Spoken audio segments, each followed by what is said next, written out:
పదే పదే మిత్రులందరూ కూడా పాత్రికేయ మిత్రులు ఒక్క విషయాన్ని చాలా స్పష్టంగా చెప్పదలుచుకున్నా.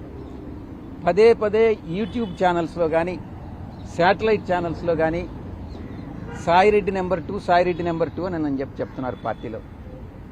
నేను ఒక్కటే చెప్తా ఉన్నా, ప్రాంతీయ పార్టీలో నెంబర్ 2 అనే స్థానమే ఉండదు. అప్పట్లో మా అధ్యక్షులు, మా పాత పార్టీ అధ్యక్షులు కూడా స్వయంగా చెప్పారు, 1 నుంచి 100 వరకు ఎవరు ఉండరు, 101 నుంచే ఉంటుంది. ప్రాంతీయ పార్టీలో ఎవరైనా కూడా నేను నెంబర్ 2 అని కానీ భావిస్తే అది అంతా మిథ్య మాత్రమే.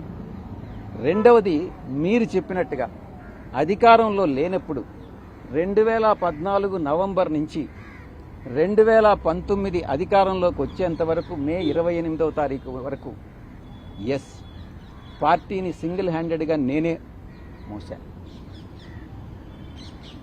జగన్ గారికి నేరుగా ఆయన ఆదేశాలను తీసుకొని నేను, జగన్ గారు, ప్రశాంత్ కిషోర్ ముగ్గురం ప్లాన్ చేసి మిగతా అందరి నాయకుల్ని కలుపుకొని పార్టీని ముందుకు నడిపించాం. నేను అప్పుడు కూడా నెంబర్ 2గా భావించలే. ఆ తర్వాత కాలక్రమేణా అధికారంలోకి వచ్చిన తర్వాత ఒక 6 నెలలకి ఈ నెంబర్ 2 అనేటటువంటిది మిథ్య అనేటటువంటిది నేను కూడా గమనించా. ఈ యొక్క కోటరీ నేను గతంలో ఏదైతే చెప్పానో, ఈ కోటరీ సభ్యులందరూ కూడా నా మీద తినగవేము తీయనుండు అనేటటువంటి సామెత నాకు గుర్తొస్తా ఉంది.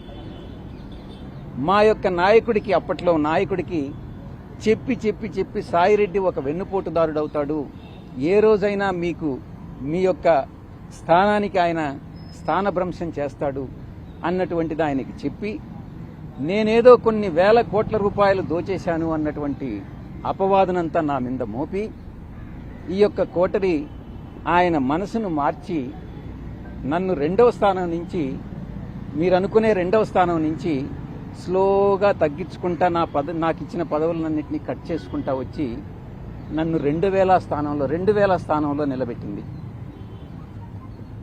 చాలా అవమానాలు పాలయ్యా. ఈ కోటరీ, మరొక్కసారి చెప్తా ఉన్నా, ఈ అవమాన భారం తాళలేక, ఈ కోటరీ యొక్క వేధింపులు తాళలేక, నాకు అప్పట్లో నా నాయకుడైనటువంటి జగన్మోహన్ రెడ్డి గారి మనసులో స్థానం లేదని గ్రహించి వేదన చెంది నేను పార్టీ వీడడం జరిగిందే తప్ప వేరే ఏ కారణం కాదు. మరొక్కసారి చెప్తా ఉన్నాను, మీరు ఈ రోజుకు కూడా ఈ యొక్క యూట్యూబ్ ఛానల్స్లో పార్టీలో నెంబర్ 2గా ఉన్నటువంటి వ్యక్తి విడిపోయాడు, పార్టీలో నెంబర్ 2గా ఉన్నటువంటి వ్యక్తి విశ్వాసఘాతకానికి పాల్పడ్డాడు, పార్టీలో నెంబర్ 2గా ఉన్నటువంటి వ్యక్తి జగన్మోహన్ రెడ్డి గారిని మోసం చేసి వెళ్లిపోయాడు అని పదే పదే చాలా న్యూస్ ఛానల్స్లో మా వాళ్లే కొన్ని రాయిస్తా ఉన్నారు, మీరు కొన్ని రాస్తా ఉన్నారు. దాంట్లో కొన్ని పెయిడ్ ఆర్టికల్స్ ఉన్నాయి, కొన్ని మామూలుగా మీరేదో ఆత్మసంతృప్తి కోసం మీరు రాసుకుంటా ఉన్నారు. నేను అధికారం వచ్చిన 6 నెలల్లో నా యొక్క 2వ స్థానం 2000 స్థానానికి పడిపోయింది.